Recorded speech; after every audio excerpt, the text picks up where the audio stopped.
Today we're going to talk about the network hypothesis, and we are actually going to test using the built-in USANet data. So this we have already know, right? This is the same slide repeated again about the level of analysis. So this we already know that we have 3 levels of analysis: dyad, monadic or actor level, and group level. Yeah. So type of hypothesis which we normally test are also at dyad level, yeah, and also at actor level or node level or monadic level, at network level, and we have through these sessions we have talked about these mixed dyadic monadic hypothesis, and we have these examples here given. Like let's see some examples. For example, talking about dyadic level of analysis, dyadic hypothesis. We'd say maybe friendship ties lead to business ties. We'll do an example today in which we have this data on Florentine families. It's a very classical data set in USANet, in which there are the families as nodes, and the relationship, there are a couple of relationships being studied. One is their intermarriages amongst these families. The second one is the business ties. So whether these intermarriages lead to business ties, or whether it can be vice versa as well. Maybe they strategically intermarry. Maybe they maybe they marry due to business ties. Yeah. So if I'm understanding you, if I can restate, one characteristic of the tie is somehow related to another characteristic of the tie. Yeah. At that level. So we're not doing attributes or like, it's just simply yes. This nature of the tie is somehow related to this nature of the tie. Of the tie, yeah. Like and relation to a relation. Relation to a relation, pairwise relationships, matrices. We are so our dependent and independent variables, or dependent or independent side, both are matrices. Yeah, both are dyadic. Okay. Both are matrices. Right. And we have talked about monadic level or actor level as well when we are talking about that. That's the same conventional kind of a vectors which you see, like 100 nodes, 100 centrality measures, 100 performance measures, right. Correlation, regressions, right. Testing hypothesis. But using network measures. But using network measures in this case, yeah, because, yeah, I'm coming to that point in which I'll talk about the non-independence of the data, dealing with populations, and stuff, yeah. And third is, I don't know that this is exactly, this isn't necessarily related to what you're talking about, but I was wanting to ask about it. Yeah. Some people get involved in Facebook, and then people who are more business oriented use this thing called LinkedIn. Yeah. And I'm always getting people asking to join my LinkedIn network, which I'm hardly aware I have. Okay. Is there a way that you can get into and study the links from those things, because they obviously say they're a link? But is that really a link? I mean, you know what I'm talking about? Yeah. Are you doing that kind of data also, or is that really coarse data, not as good as if you do a survey and ask more sensitive questions? Yeah, I think we have Don has also asked Don also asked about this question. I think we have already discussed about the secondary sources or electronic sources of data. Yes. On LinkedIn, on Twitter, on Facebook. And you just map who else is connected, and you see the map of LinkedIn. Yeah, okay. And how to do that? Actually, they have these scripts, these specific software who can just pull out the data for you, whatever data, what kind of data, that you're looking at, and then you can further manipulate it and then maybe import it into USANet for further analysis. Yeah, that is done. The Democratic Party and the Republican Party. Yeah. Have data down to the zip code level on people who bought rifle bullets. You know, you could look at and send a message just to them, and people who own a Volvo, assuming that there's 2 separate kinds of messages. So I don't know how and that's certainly a type of network analysis. They're trying to see who will be interested in what message that's connected together. That, as far as I can see, it can be studied as a 2-mode network. People and the type of weapon. People on the rows and type of weapon, say a revolver, shotgun. Well, in this case, they're assuming that someone that buys shotgun shells cares about different things than someone that buys, what do you call them? In Spanish, I know what it is. In English, diapers. And someone that buys diapers, you know, and drives a Volvo, it's a very safe car. Yeah. It's different than someone that buys shotguns. So, I mean, I know they're doing network analysis in big ways with supercomputers, and there's at least 3 or 4 sites in the U.S. Yeah. But we can't ever access that kind of data anywhere, can we? I'm not so sure about that. It's proprietary and very expensive. I Yeah. bet. Some of the data, it depends. What you can go and see the web. I'm not sure what kind of website. Is it a website or something? No, Have they made the data publicly available? Dark web sort Oh, of that- stuff. It's all no, then very proprietary. Yeah. Most That's they that will be. don't. Someone's got it, because you and I, on the side of our Yeah.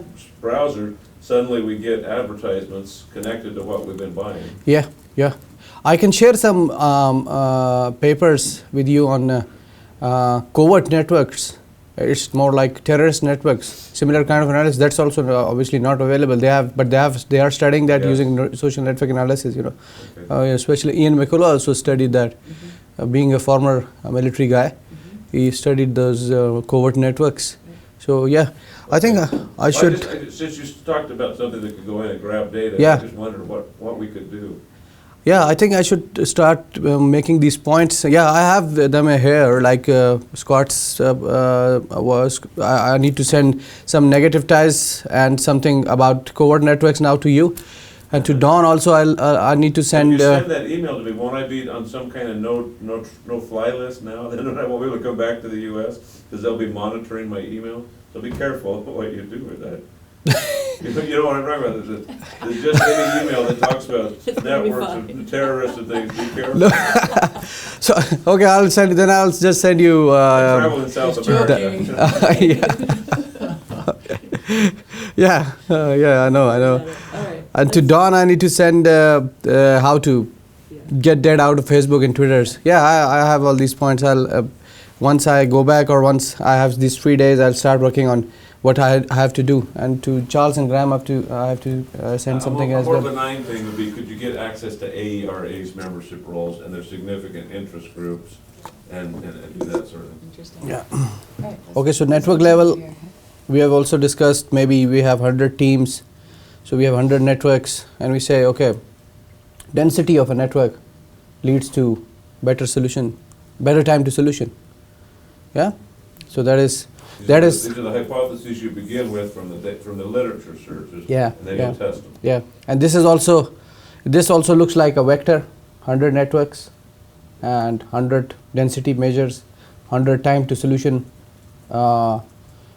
values, and then we test using similar statistical software or statistical methods, or maybe in vector, even in USANet you do these permutation analysis using node level regressions. Yeah, and then we have these mixed dyadic monadic hypothesis, in which we talk about maybe one attribute of actor leading to whether it relates to relationships, like being, like for example, here's a question: people prefer to make friends, which is a dyad level, and with people of the same gender. Gender is an actor level attribute. Yeah. So how do you test that? We'll see that today. Okay. So what are the statistical issues with network data? First is that samples are non-random actually, and maybe they are not samples at all. They are populations, like we talked about in first lecture. It's a whole network. It's a population or census we are dealing with. So the third point is, which is a point of concern for network analysts since a long time now, that observations are not independent, they are dependent. Yeah? This is what Tim Walker in EIME is doing his dissertation. Oh yeah. Yeah, I would love to attend that. What yeah, you will send me the details, right? Yep, 10 o'clock. 10 It's o'clock. on your schedule. Okay. Oh yeah. Okay. Great. And the fourth is that we don't know the distributions. What kind of distribution actually? Is it normally distributed? Is it skewed? What is it actually? Yeah. So solutions which Borgatti proposes, Borgatti et al. These guys propose. Can we back up one real quick? Yeah. We talked about working with populations. Yeah. So what's the implication of that for generalizability? Generalizability in one sense, like if you have, that depends on what kind of population you're studying, right? Yeah. So if you have, if our population is faculty members within the School of Education, so I think maybe the structure of the network, how does it look like, that can be used to generalize your ideas. Maybe there is another School of Education in which they studied similar kind of a network and they found similar kind of a network structure coming up. So the findings can be generalized to some extent. But here I think... But not the same way that a quantitative study would be generalizable, because it's not a random sample. Yeah. And I think this is where we were talking the other day about this approach having a qualitative nature to it. Qualitative nature, yeah. Because we are simply describing and explaining what's going on in this population. Yeah. To create a theoretical proposition. Yes. That can then be tested. Yeah. Into another population. Another population, yeah. That's an important difference with network data as well. But yeah, I think these issues arise with sampling as well, right? In samples also, many times they say, okay, we cannot claim generalizability. Right. Yeah. So even if it's a random sample, how do we know that a random sample of people taken from BYU and studied some phenomena on those sample, that is exactly the same in, say, University of Chicago or even in another country? Right. Yeah? But that's where the statistics, if you do the random correctly, they can tell you the likelihood. Right? Likelihood, yeah. Okay. So yeah, so that's I think we needed to make these are the problems with network data, and yeah, they are proposing some solutions. One is that there are these two words, these two terms. I think I have been speaking about ergums and psalms. Yeah. The second is permutation approach. We'll look at the permutation approach today. So what is actually a permutation? So you're basically, because you're dealing with the populations, yeah. Mm-hmm. In sampling. So for example, in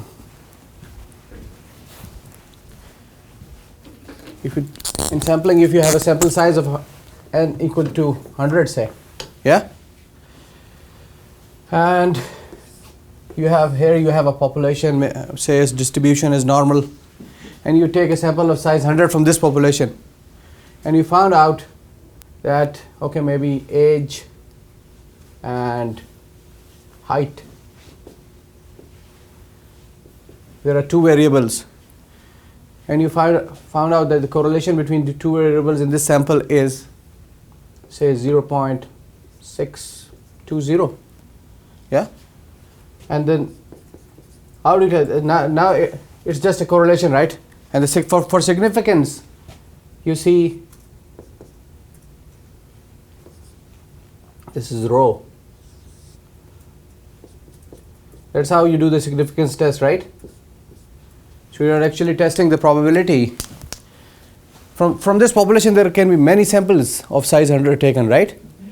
So what is the probability that actually these variables are independent? You're testing these null and alternate hypotheses. So if the probability is very low, you can reject this hypothesis, and you already know that the significance level can be anything. Yeah, normally you see these three significance levels in the statistical test. So if something comes up, something like this comes up, you reject this one and accept this one, that the correlation is indeed significant. Yeah. So this is what happens in samples. But what happens in network data when we talk about populations? The phenomena is similar, because we have one population. I think there are thousands of other populations of the same type, which exist somewhere, right? Yeah. So if you have one matrix,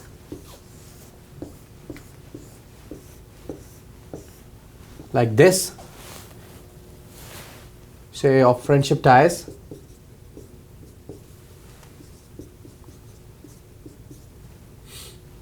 we can have thousands of other matrices like this.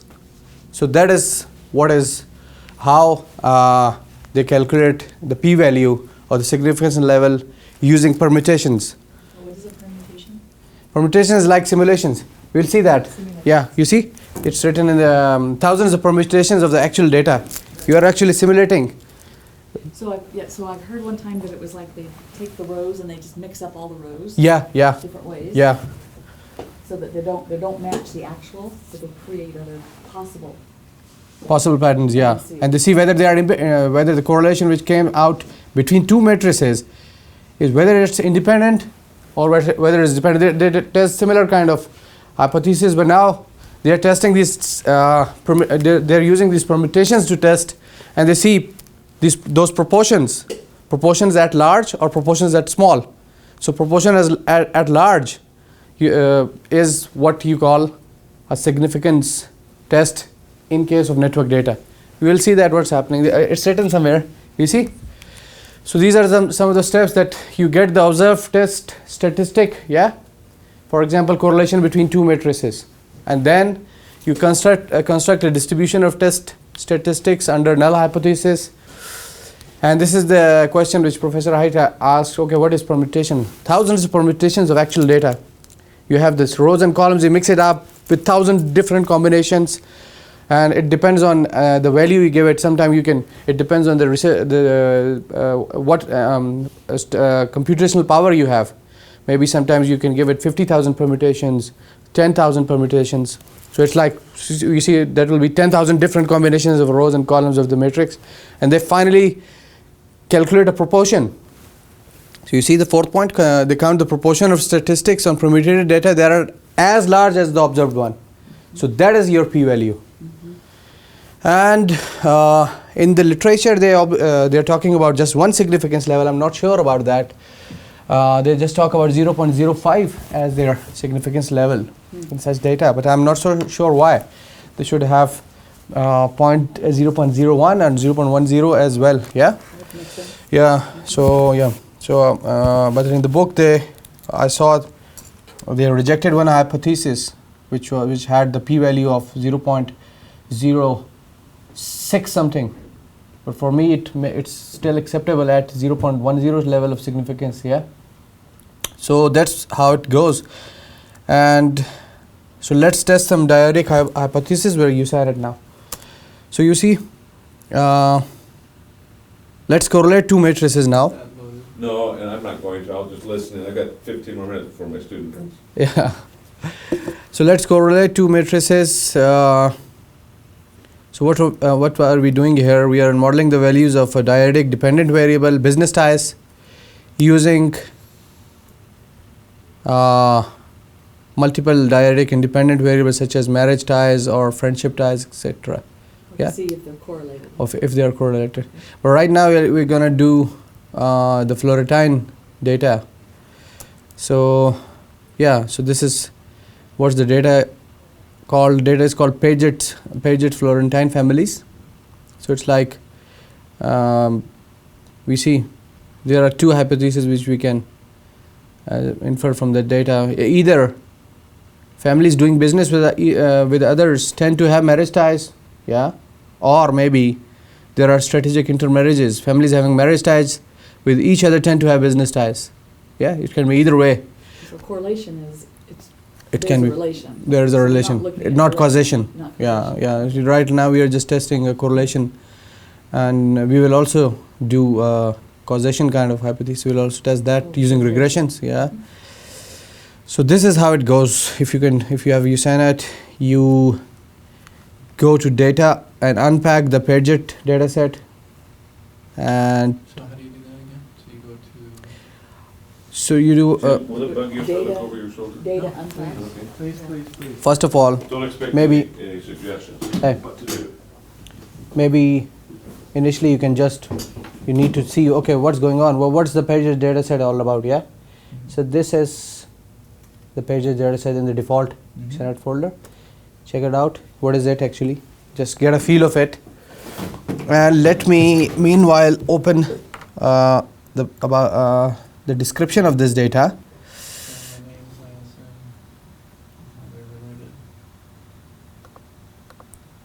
So yes and no's on. Hey, I got your email. Yeah, it's just showing And actually, what you know what? That evening, there is a girl in the guest house. Her name is Elizabeth, and we also started discussing some things. And we already found this book in Urdu. Oh, very good. We just Googled it, Yeah. and she wrote, we were talking about it. She said, "Okay, what's your language?" And we were just, I said, "It's Urdu." So we were also talking about Mormons and stuff and everything. So she said, "Google it," and the first search, it revealed a PDF file. Yeah, so very good. That's great that you have sent the link to me as well. Thank you. Wait. What, I said, something link, something Mormon, did you tell, what was that? The Book of Mormon. Yeah. Oh, we found a PDF of Book of Mormon. Book of Mormon is in my language. Okay. I'd love to read that, actually. The PDFs of Book of Mormon in all the languages. So actually, Professor Hyde, she I sent. translated one of them, the Imada. So Ah, I had to really? look for it. Yeah. Help translate. Anyway, okay, let's go back to this because we only have a few more minutes. Yeah. This is the description of the data set. Hi. Where is? So we're looking for correlations now, Yeah. and also, we're developing a way to generalize a bit through permutations as we look at these things. Is that what I'm understanding? Right, we're trying to say, is this not chance? We're building conventions in this methodology. Yeah. Okay, you go ahead and try this. First go to data and then unpack the data.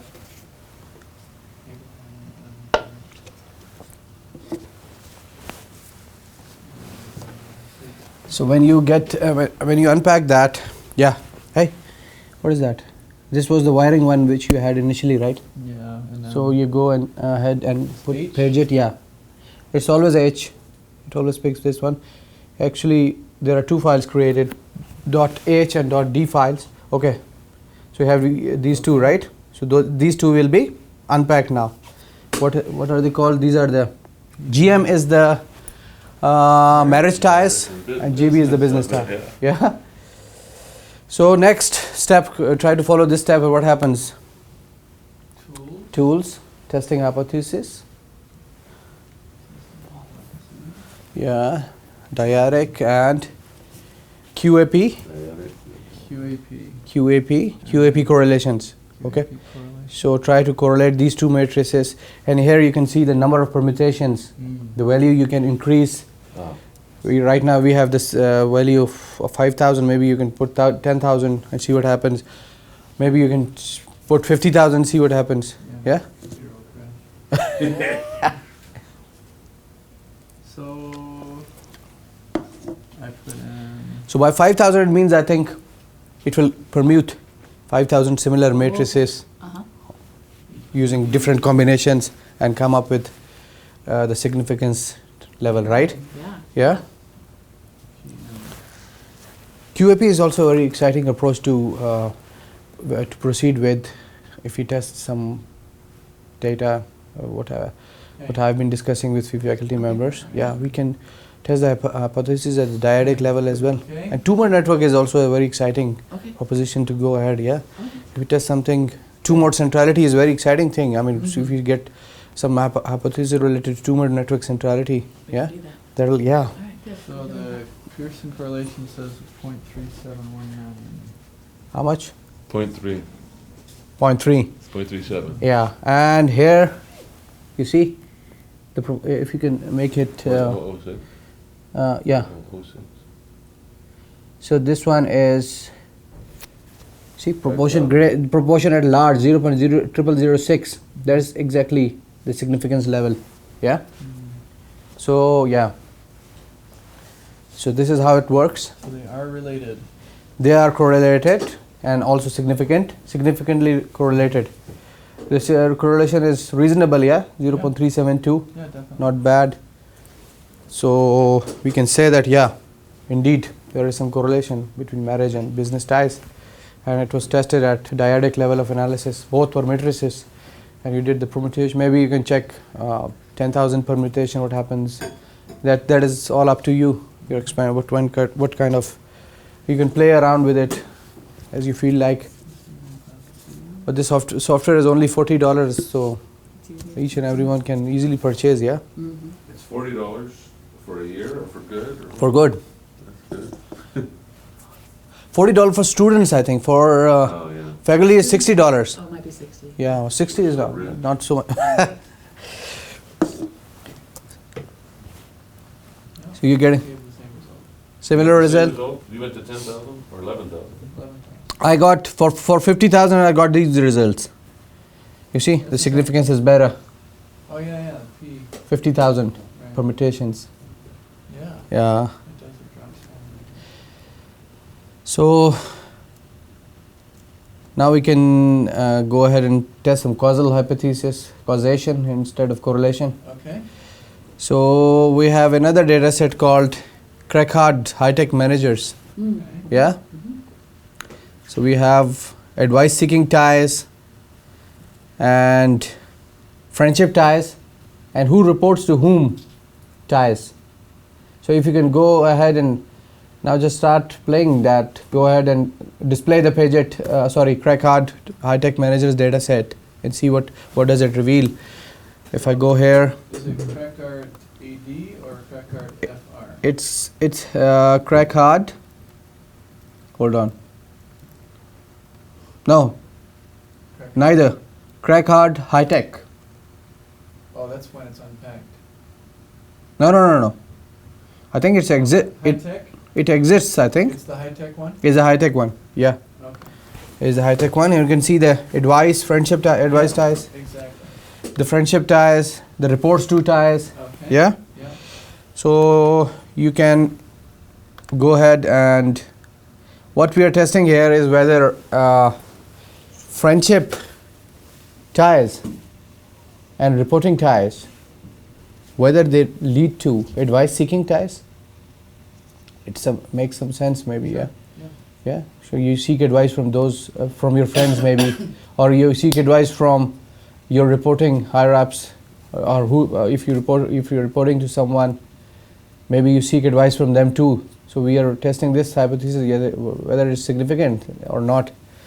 So what you can do, you can follow these steps, and instead of correlation, now you have to do linear regression on dyadic level data. Yeah. So if we try to follow this and see what results come up, then we can discuss. Yeah. So have you tested in your research? Independent, we will have. Independent, we have first you have to unpack. Remember, Yeah, I did. unpack and see. When you unpack, you see what's going on with the output file. How are they named? What names do they get? Yeah, what suffixes are attached to that. Mm-hmm. Otherwise, you can, if you want to rename using your own something you want to name for your own good, so you can do that as well. Yeah. I thought I unpacked it. Now I don't see it. Really? So you can try go to unpack again. You see what happened. Yeah. It should be Crackard. How does it name? Okay, Yeah, data. high tech. If you forget, then you can always go back. Yeah, it's. Yeah. Hey, you should have attached a prefix here. If you attach this Crackard high-tech prefix here, Oh, that was. so that will be easy for you to understand. Otherwise, these three will be lost somewhere. Yeah. Yeah. So it unpacked, but It unpacked, but its advice is somewhere else. somewhere else. Then you don't know what kind of Thank advice. you. Maybe it's No, I appreciate that. yeah. See, so It shows a random place. yeah, so Dyadic. In here. So the dependent we will have which one? in the dependent we have the advice-seeking ties, yeah, and in the independent we have Price. yeah. Independent. In the independent, we have the friendship and reporting ties, Both. So you're testing. It's like a multiple regression, yeah. Yeah. You can see permutation. How many? Maybe you 1,000. try to increase somewhat. 4,000. Okay. Okay, and then.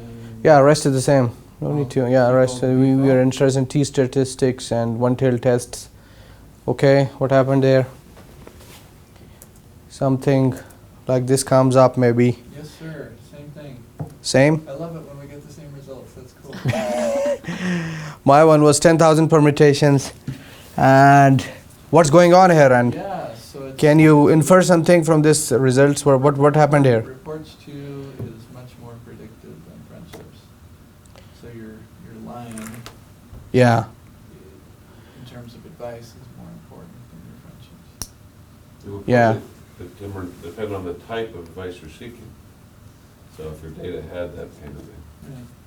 Type of advice, yeah, maybe it's work-related advice. Yeah, should I move, or, you know, how do I do this product? Yeah. that we're trying to do? I think the data set talks about that. What kind of advice is that actually?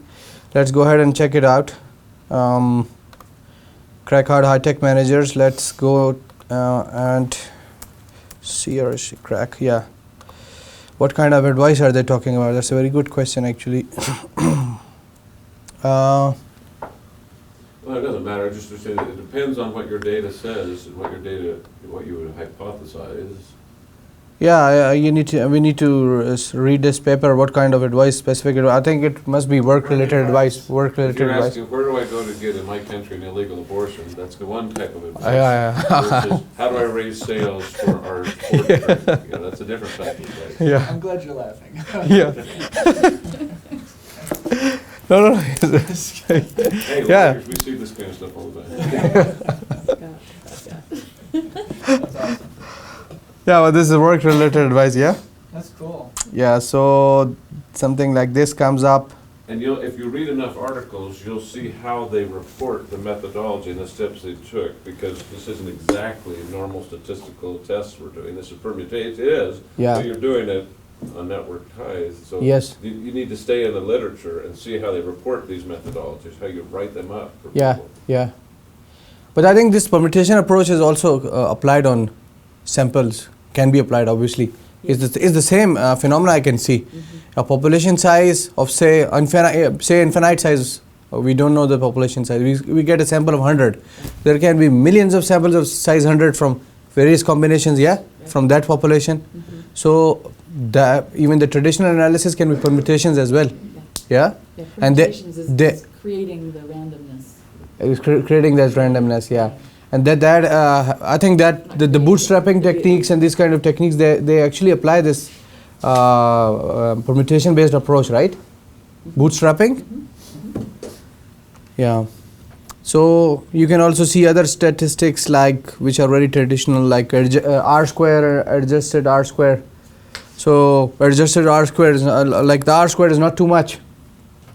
So there may be not a very strong model you're testing here, but that was just for testing purposes, or like how to test that in USANET. So actually now you can start to have a feel if what kind of data you want to test, what kind of analysis, what level of analysis you want to do for your data, and what kind of research questions you can come up with. Yeah, but this is very exciting level of analysis, I feel. But I haven't explored that in my research yet, but I think I need to explore that. Yeah, node level I have done that already. But dyadic level, yes. So when you have, sorry, just a quick question, when you have attributes about the matrix, then you would use the node level or the mixed dyadic nodal? It depends. If it's mixed, then it's mixed. It depends on the question. If you have centrality and performance, those are vectors, node level measures. Right. So that is node level regression. But right now we are going to test. Your question will be answered by next few coming slides. Right. It's not Okay, too let's move ahead. Yeah, that's a mixed. Those are mixed dyadic monadic hypothesis which we are going to test now. Oh, you are already aware of this data set, Camp 92. Okay. We have worked on that, and if you remember, we did an exercise. We dichotomized this matrix. This is a interaction data between students and instructors. So we have like 14 by 14, I think.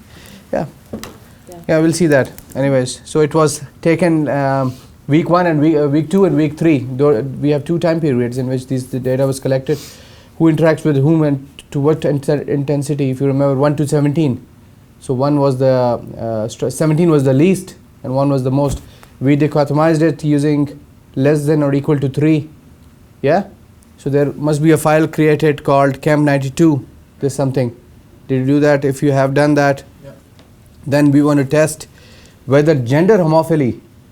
Now see, gender is an attribute. It's a vector. Yeah.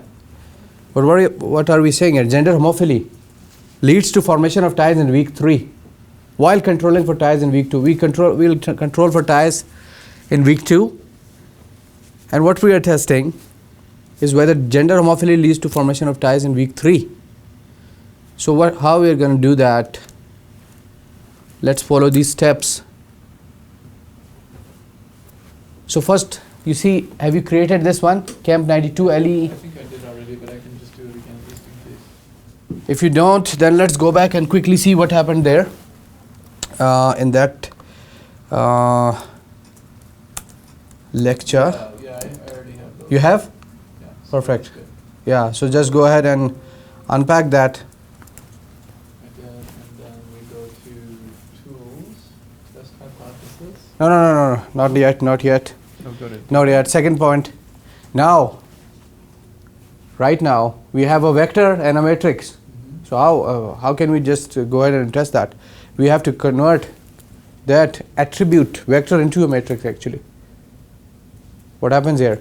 So we have 14 females, so for example 7 females, 5 males. So how we convert that matrix as that vector into a matrix? Simple. You see, if A and B have the same gender, it's 1. If A and C have a different gender, it's 0. It's a binary matrix. Simple. So how do you do that? You see, you go to data, attribute to matrix. Now that converts your attribute vector into a matrix actually. Now you can easily test using the dyadic, the QAP regressions. Yeah. Yeah. See what happens if you do that and go to data, attribute to matrix. Yeah. And now you remember you have to input the attribute file. No. It's the attribute file here. Okay. Camp attribute. Okay. Mm-hmm. Just open it, and it will. Yeah, gender is already selected, Mm-hmm. and see how it saves it. Camp attribute same gender, Mm-hmm. and here it should be exact matches. We have some other things as well. For example, we have if we had a continuous attribute matrix like age, we can have the difference instead of exact matches. We can have the difference matrix. So say I'm 37. You're 50. The age difference is 37 minus 50 or 50 minus 37. That will be my the value in my cell. Yeah. In that case, it will be differences. If you're dealing with age attribute vector. Yeah. Here we're dealing with gender. So it should be exact matches, and go ahead and do what happens here and try to display that as well. Yeah. It gets displayed. See what's going on here. Right. Exactly. So holy. Mm-hmm. Yeah. These are all females. Yep. These are all males. Mm-hmm. So this is all like female and male. That's not homophily. That's heterophily. Mm-hmm. This is homophily. Yeah. So we have created this matrix now. Now we can go ahead and test with QAP regressions. Yeah. We have another. We can have another way as well. I did in my 4th paper. So you were not aware of that paper because I think you were busy or something. Maybe there was a couple or more guys got involved in that. So that was published in SLib. In that I actually computed a homophily measure for each node that was a vector. Right. That is a formula. PCT homophily. I'll discuss. Yeah. Extent of homophily? Yeah, Along it's something with like that. Yeah, I'll that. show you. Oh, Let me show that formula. I think that day when I was discussing my research, I showed that formula. It's called PCT homophily something. Okay. Yeah. So, yeah. Okay, Scott. Sorry, Thanks for coming. I just get in to Thanks see for what coming. it can do in Yeah. a sense. I really like this one. Thank you, sir. Yeah. Take care. I think I should buy this one from here. I did it. This kind of vest. Oh, the best. Yeah. Is it a traditional kind of like Southwest. Southwest, yeah. Yeah, so this is what it came up with, same gender. Same gender. Mm-hmm. Hey, do we have difference in results? Hey, hold on. Hey, hold on. What did you do? Can you go back again to QAP thing? Sure. Tools, test hypothesis. Yeah. Mixed? No. No. Right now, let's This? because we have converted the file. Yeah. This? Yeah. Okay. Okay.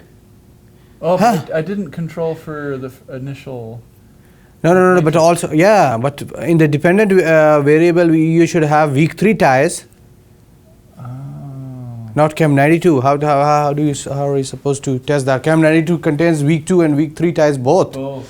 We're talking about week 3 ties. Yeah. And then we're talking about gender homophily. That's right. And we're controlling for week 2 ties. That was what our hypothesis was all about. Yeah. So how do I get that? You unpacked the Chem. This one was LE3, right? Where is the unpack thing? Hold on. Let's cancel it. Let's go to data. I think you unpacked it, right? No, you haven't unpacked the camp LE, this file. Yeah. So let's go ahead and copy this and paste it here. So this will be camp 92 LE week 2, week 3, right? Mm-hmm. So this gets unpacked now. That's unpacked, okay? So that's Now we can do gone. it. Now you go ahead and tools, testing hypothesis, static, QAP regressions. Hey, I don't know. Oh yeah, this is logistic regression. Okay, so let's go ahead and In week 3. week 3, okay, and this is camp 92 week 2, and this is already done. Mm-hmm. Yeah, let's go ahead and maybe let's be generous. Why so conservative? Just 4,000. We have computational power. So see, that's yeah. So these are the results. Cool.